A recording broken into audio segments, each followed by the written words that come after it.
श्री गणेशाय नमः। श्री सीतारामाभ्यां नमः। श्री हनुमते नमः। श्री उमापते नमः। श्री गुरुवे नमः। सब संतन की जय जय। जय जय सीताराम। राधे श्याम। एकादश स्कंद 19वां अध्याय।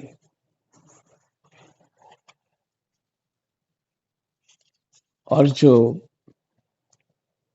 भगवान श्री कृष्ण उद्धव जी को उपदेश कर रहे हैं वो है भक्ति, ज्ञान और यम नियम आदि साधनों का वर्णन हो रहा है।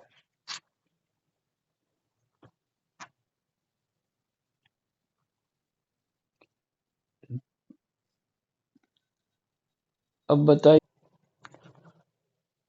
कृष्णाय वासुदेवाय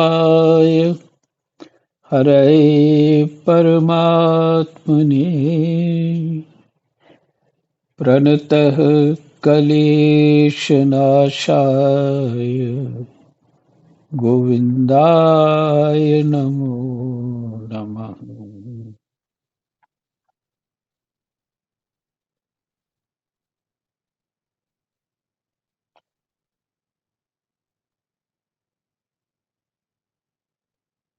भगवान कह रहे हैं जिस तत्व माने जब जिस एक तत्व से अनुगत एकात्मक तत्वों को पहले देखता था, एकात्मक तत्वों को पहले देखता था, उनको पहले के समान ना देखे। 28 तत्व कहे ना,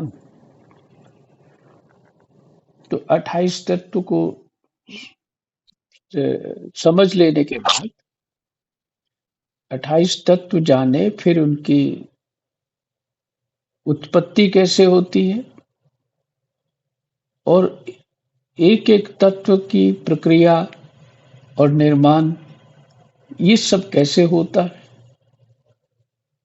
ये सब जो जान लेता है वो परोक्ष ज्ञानी है।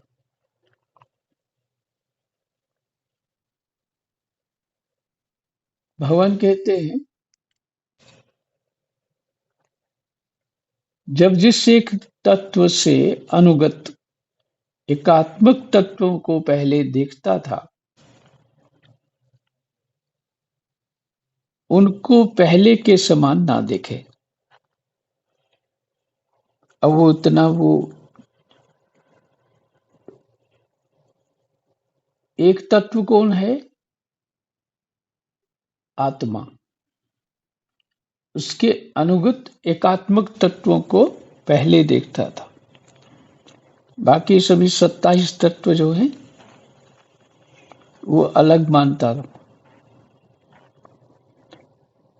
उनको पहले के समान ना देखे, किंतु एक परम कारण ब्रह्म को ही देखे। अब तत्वों से दृष्टि हटा के वो तो समझने के लिए किया था, अब जो उसका कारण है परमात्मा उसको ही देखे सर्वत्र और समान रूप से। तब यही निश्चित विज्ञान अपरोक्ष ज्ञान कहलाता है, अर्थात कहा जाता है।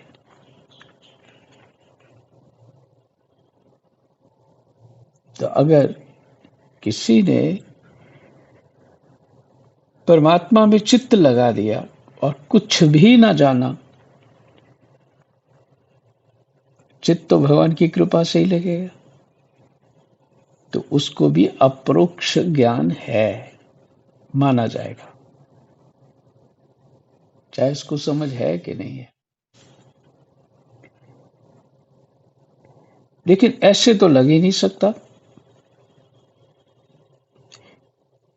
पिछले जन्मों के संस्कार जिनके होते हैं उनका इससे सीधा लग जाता है परमात्मा में मन। जिनका नहीं होता उनको सब समझ के उसका अभ्यास करके फिर शनै शनै मैंने धीरे धीरे आगे बढ़ेगा। इस संस्कार को बनाने के लिए कोई एक जन्म लगता है क्या? नहीं, ऐसा नहीं है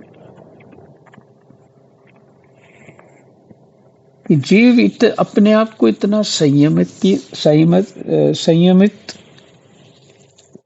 नहीं कर पाता है जितना कहा गया है। कुछ काम इस जन्म होगा, फिर अगले जन्म होगा।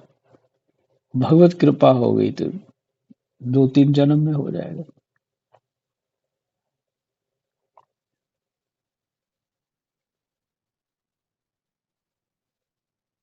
तो अप्रोक्ष ज्ञान उसकी अनुभूति।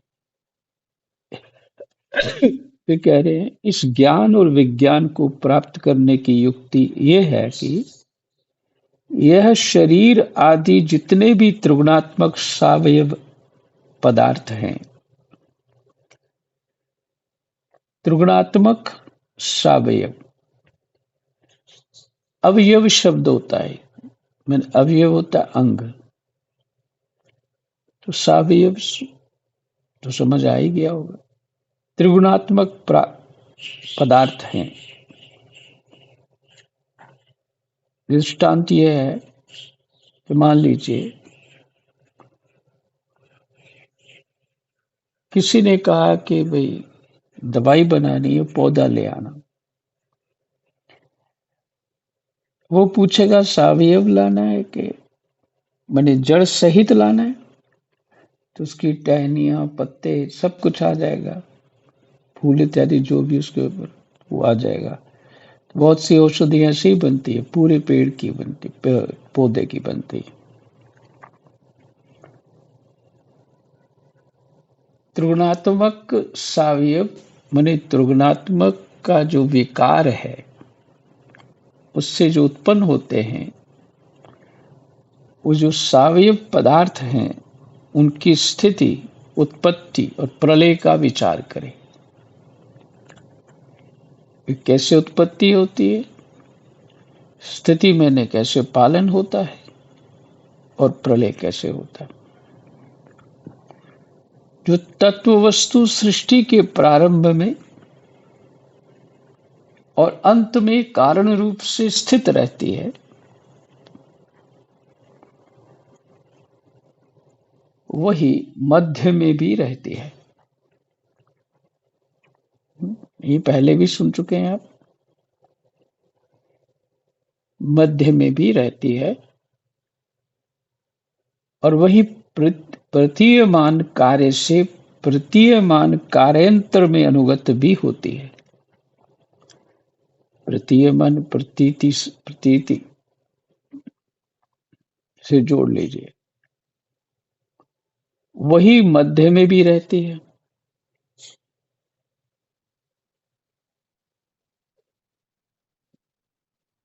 जो तत्व वस्तु सृष्टि के प्रारंभ में और अंत में कारण रूप से स्थित रहती है, तत्व वस्तु कौन सी हुई? आत्मा। वही मध्य में भी रहती है और वही प्रतीयमान कार्य से प्रतीयमान कार्यांतर में अनुगत भी होती है।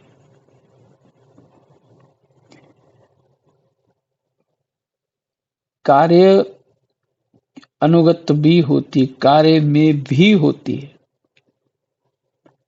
फिर उन कार्यों का प्रलय अथवा बाध होने पर उसके साक्षी एवं अधिष्ठान रूप से शेष रह जाती है।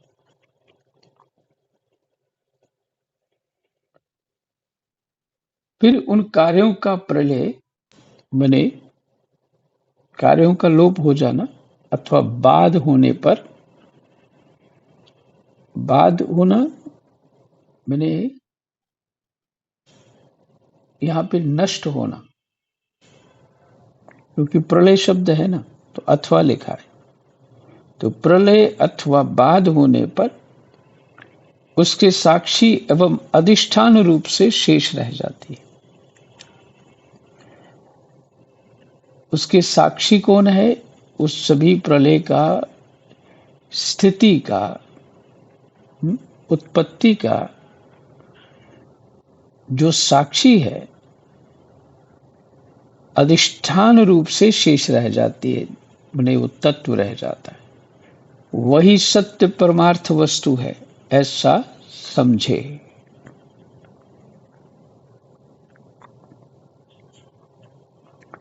इस भाव से ये समझे, ये भाव साथ में इतना ज्ञान तो होना चाहिए जो अभी सुनाया आपको 16 श्लोक का। 16 श्लोक का जो भी ये अंदर विचार हो, इस विचार के साथ वो आत्म दृष्टि करे या परमात्म दृष्टि करे, यही अपरोक्ष ज्ञान है।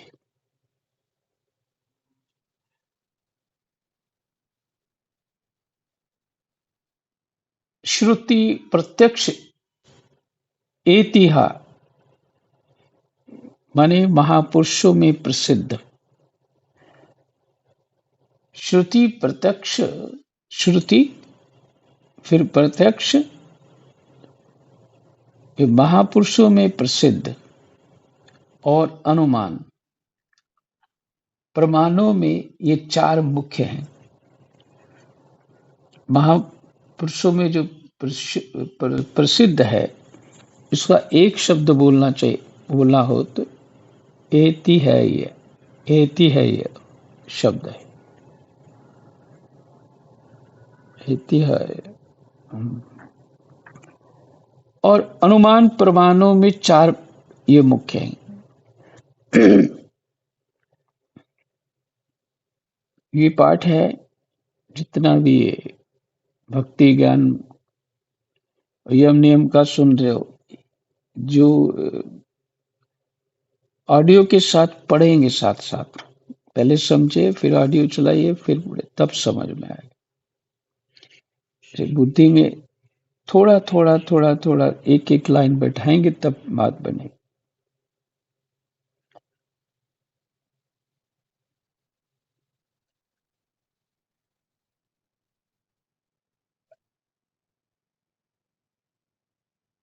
इनकी कसौटी, इन प्रत्यक्ष प्रमाण जो हैं, जैसे क्या है, श्रुति का प्रमाण, श्रुति जो है एक प्रमाण है, प्रत्यक्ष भी प्रमाण है, और महापुरुषों में प्रसिद्ध है, महापुरुष ऐसा कहते हैं, वो भी एक प्रमाण है। और अनुमान, ये 4 प्रमाणों में ये 4 मुख्य हैं। इनकी कसौटी पर कसने से दृश्य प्रपंच अस्थिर, नश्वर एवं बेकारी होने के कारण, बेकारी होने के कारण सत्य सिद्ध नहीं होता। क्या सत्य सिद्ध नहीं होता? दृश्य प्रपंच। दृश्य प्रपंच क्या है? ये जगत।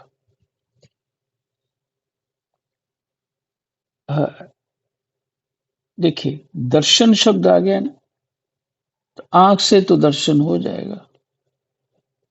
अब कान रूपी इंद्रिय है, तो उससे हमें शब्द सुनाई देगा, मैंने आवाज सुनाई देगी। तो कान रूपी इंद्रिय जो अपने ढंग से दर्शन कर रही है उसका, नहीं तो अनुभव कर रही है उस आवाज का। जो जिसकी इंद्रिय है उसका वो अनुभव करे। इसी तरह स्पर्श, रसना और गंध माने स्मेल, जो नाक के द्वारा, दृष्टि माने दृश्य, ये सभी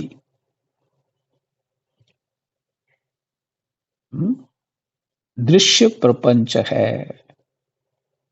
इनसे ही दृश्य प्रपंच अनुभूत होता है। और ये दृश्य प्रपंच अस्थिर, नश्वर एवं विकारी होने के कारण सत्य सिद्ध नहीं होता।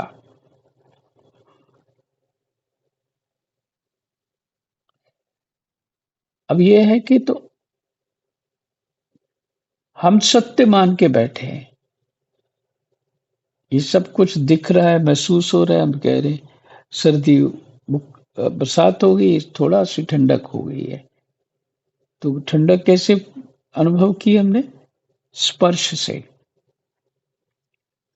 हम इसको प्रमाण मान रहे हैं। हम अपनी आंखों से जो देखते हैं उसको प्रमाण मानते हैं, कानों से जो सुनते हैं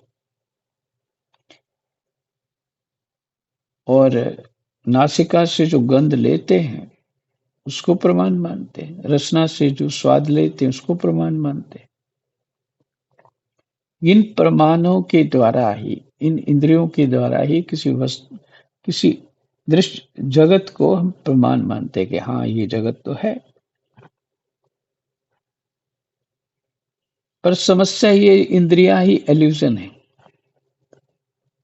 इसकी हमको समझ नहीं आ रही।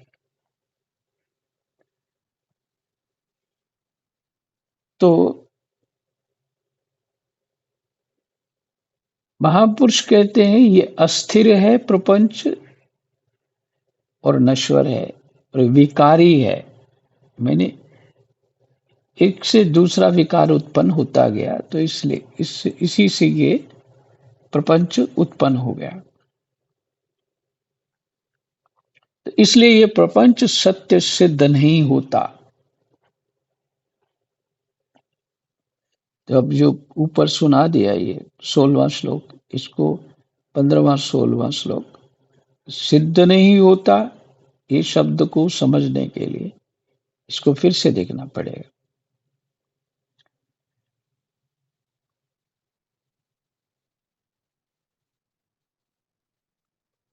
फिर कहते हैं इसलिए विवेकी पुरुष इस विविध कल्पना रूप अथवा शब्द मात्र प्रपंच से विरक्त हो जाता है। जिसको विवेक है, ये तो निश्चित है, इस सत्संग के बिना विवेक हो ही नहीं सकता।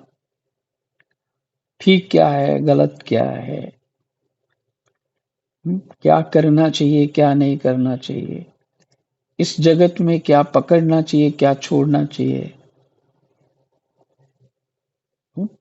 तो ये सब बातें विवेक वाली बातें नहीं होगी। आप हमारे पास सत्संग सुनने के लिए भी विवेक चाहिए। नहीं होगा तो समझ कैसे आएगा? तो सत्संग से ही विवेक प्राप्त होता है।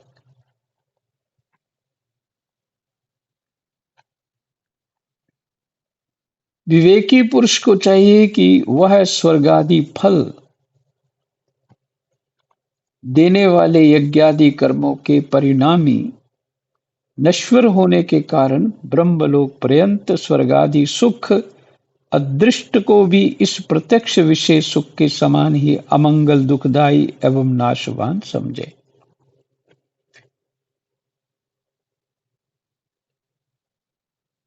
पीछे सुन चुके हैं इसी को, और अब दूसरे ढंग से कहा, इसलिए पीछे सुन चुके हैं।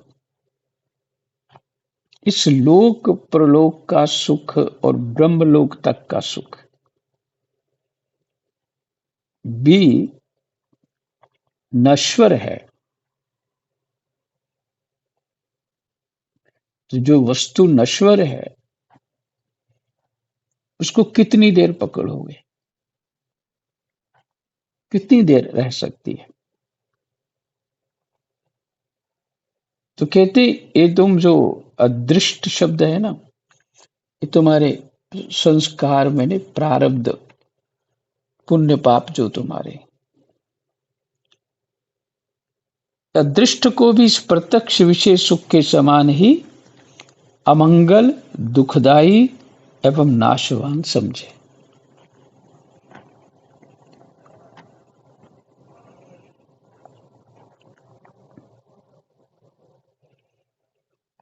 अब पीछे आपने वानप्रस्थी के धर्म पढ़े,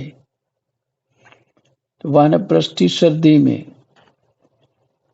सर्दी तो सहन करना उसको आ गया, फिर उसके वो और सर्दी, फिर वो नदी में जाके पानी में जाके बैठ जाता है सर्दी में जाके। वानप्रस्थी तो अपने शरीर को दृढ़ करता है, इसलिए कि आलस ना रहे चित्त में। और सुखों की चाह ना हो। ये आलस कहां से आता है? सुख की चाह से। और जब बरसात होती है तो बीच में उठ के भीग भी लेता है। बरसात के हो गई, मैंने हो रही है तो जाके भीग भी आएगा। सहन करना, अपने अपने शरीर को सुखा देता है। ये यही वानप्रस्थी के लिए कहा। और गर्मी में अगर वो अग्नि नहीं तापता, लेकिन वो त्यागी लोग तापते हैं अग्नि गर्मियों में, चारों तरफ गोबर लगा करके उसको आग लगा देते हैं और बीच में बैठ के वो माला करते हैं। इससे तो ये समझना चाहिए कि कैसी भी परिस्थिति हो, फिर भी अपने ध्यान को भगवान से हटने नहीं देना है। इसलिए अपने चित्त को दृढ़ कर रहे हैं कि मरते समय जो क्लेश हो, वो क्लेश भी हमें अपना प्रभाव ना दे पाए। वो अपने चित्त को इतना दृढ़ कर लेते हैं और चित्त परमात्मा में रखते हैं।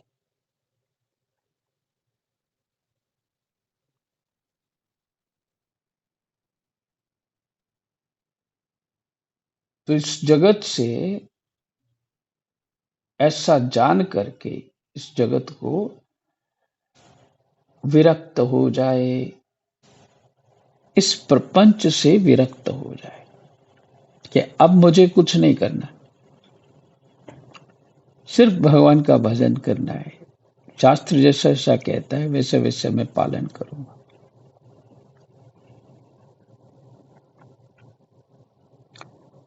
निष्पाप उद्धव जी, भक्ति योग का वर्णन मैं तुम्हें पहले ही सुना चुका हूं।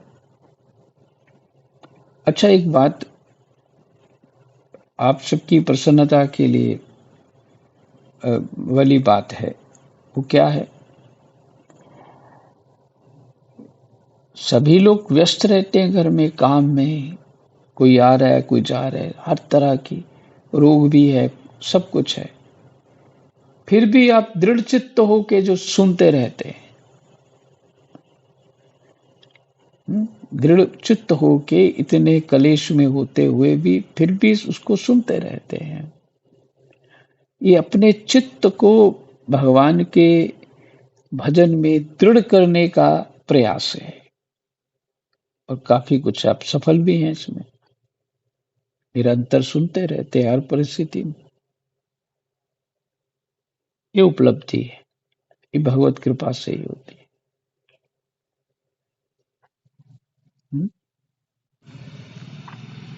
क्योंकि इस सर्दी गर्मी बरसात से ज्यादा बड़ा क्लेश है। अभी कोई आ रहा है, अभी ये करना है, अभी वो करना है, फिर भी चित्त है कि सुनना है। सभी सुनते हैं, बड़ा मन लगा के सुनते हैं। ये उपलब्धि है। इसी तरह वानप्रस्थी भी सभी कलेश, सन्यासी वानप्रस्थी सभी कलेश सहते हुए भी परमात्मा का भजन करते रहते हैं। हम सोचेंगे सुखपूर्वक भजन हो, बढ़िया सा आसन लगाएं, बढ़िया से लाइट चलाएं, फिर ये करें वो करें, फिर आराम से हम पढ़े। ये जो चिंतन है कुछ ठीक नहीं है। अरे कहीं भी हो पुस्तक लेके बैठो और बड़े आदर पूर्वक पुस्तक को प्रणाम करके रखो और सुनो या पढ़ो, कैसी भी परिस्थिति हो।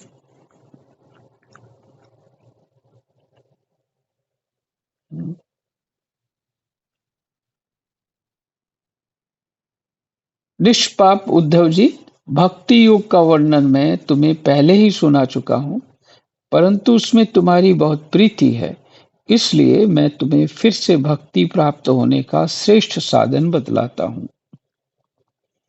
जो मेरी भक्ति प्राप्त करना चाहता हो वह मेरी अमृतमयी कथा में श्रद्धा रखे।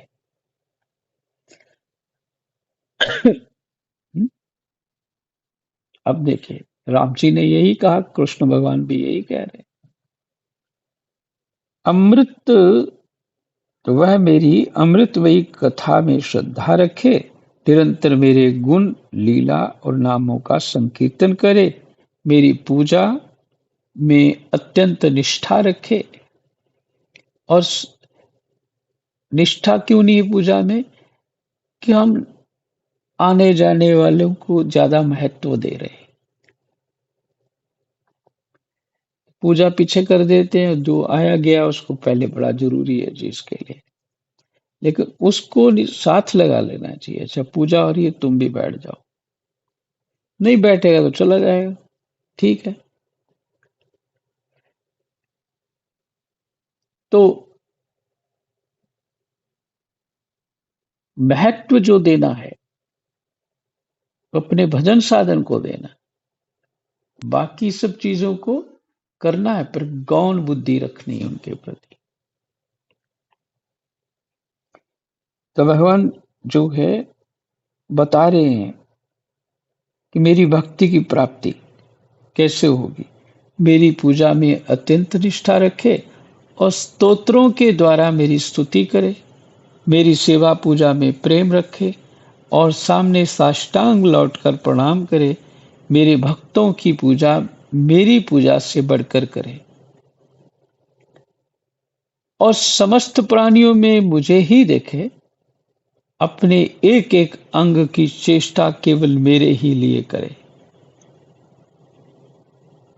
वाणी से मेरे ही गुणों का गान करे और अपना मन भी मुझे ही अर्पित कर दे तथा सारी कामनाएं छोड़ दे, मेरे लिए धन भोग और प्राप्त सुख का भी परित्याग कर दे और जो कुछ यज्ञ दान हवन जप तप व्रत तप किया जाए वह सब मेरे लिए ही करे।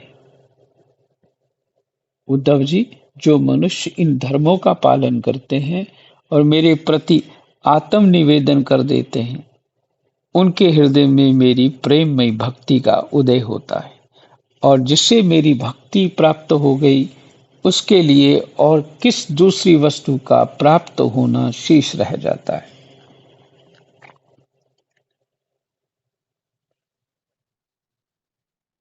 तो इसमें यहाँ भगवान ने उपदेश दिया। अब यहाँ श्लोक अलग है, शब्द अलग है। रामायण में क्या है वो सुन लीजिए। भगवान कहते हैं यहाँ, मेरी भक्ति प्राप्त करने के लिए अमृतमयी कथा में श्रद्धा रखे। और वहां राम जी कह रहे हैं, प्रथम भक्ति संतन कर संगा, दूसरी मम कथा प्रसंगा।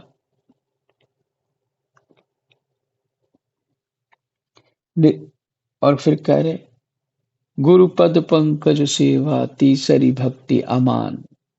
अमान मैंने अपने आप को मान रहित मानना और सबका मान करना। चौथी भक्ति मम गुण गण करे, कपट तज गान। मेरा गुणगान करे, कपट ना रखे, गुणगान के लिए ही कुछ प्रपंच रचा ले, वो ठीक नहीं। कपट तज गान,